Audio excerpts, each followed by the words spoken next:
Не правите го тоа што јас го правам, туку тоа што јас го велам.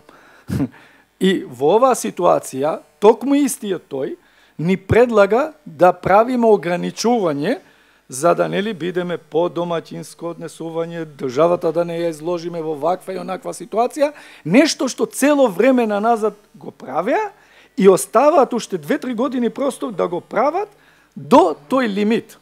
И тоа се нам според новата методологија на пресметка на јавниот долг, според новата измена на законот за јавен долг. Се планира дека до тој период ние по новата методологија точно ќе го постигнеме кровот, плафонот и нема више потреба понатака, односно нека му се мислат кој ќе дојде. Што ќе се случи во овој период? Кој може да нагаѓа?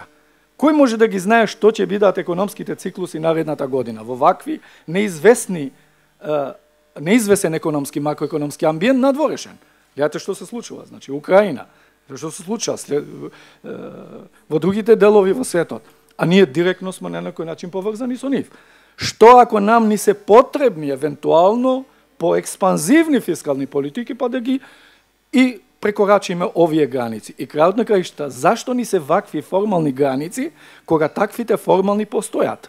Постојат според Мастришкиот, нели, и Копенхашкиот договор, точно во овие нивоа цензуси. Меѓутоа, дури и земјите членки на Европска унија не ги почитуваат. И со право не ги почитуваат, зависно од потребите и економските циклуси што ги имаат. Зашто нам тоа ни е потребно и зашто на овај начин?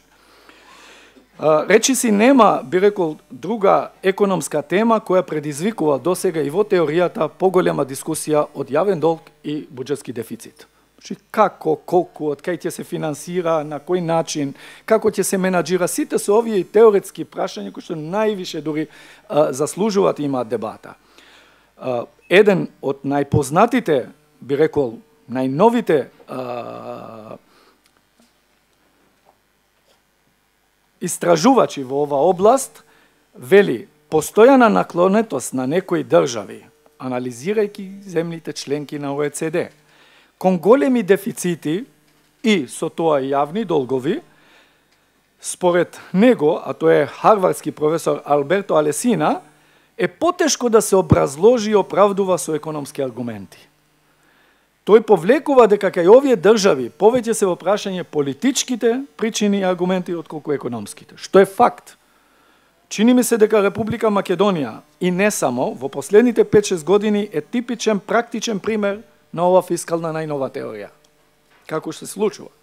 Тој исто така подвлекува дека коалициските и нерационалните компромиси меѓу нив во однос на потрошувачката не можат да се консолидираат во своите јавни финансии во брзо очекувано време.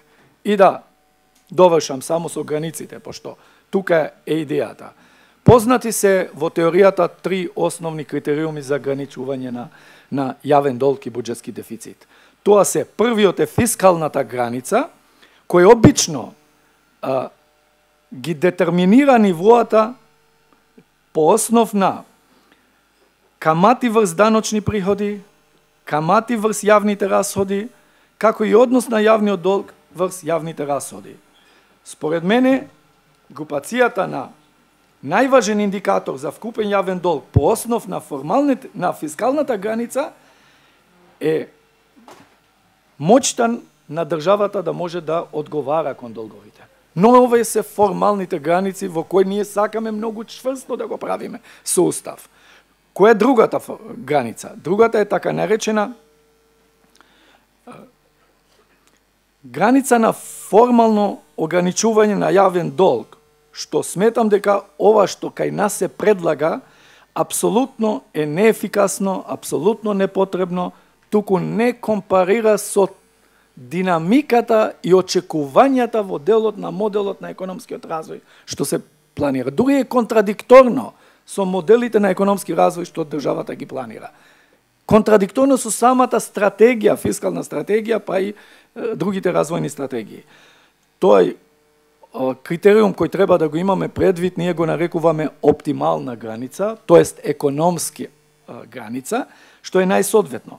Таа граница подразбира ниво кој овозможува најдобро користење на економски потенцијали на една земја. Потоа, подразбира подобрување и зголемување на тој потенцијал, но истовремено и реализација на посакуваната оптимална распределба во една држава. И зашто тогаш ние да не се ограничиме врз основа на ваков критериум, кој што е типично економски, типичен за мали држави, немоćни, неконсолидирани фискални и кој што има толку огромна дисрамнотежа меѓу потребите за економија и потребите за социјала. И го гледате ние додека се фокусираме во дел на економски акцент, се повеќе надуваме социјалната димензија. Значи, дури за една типично левичарска, десничарска влада, предлага буџет кој што е апсолутно левичарски.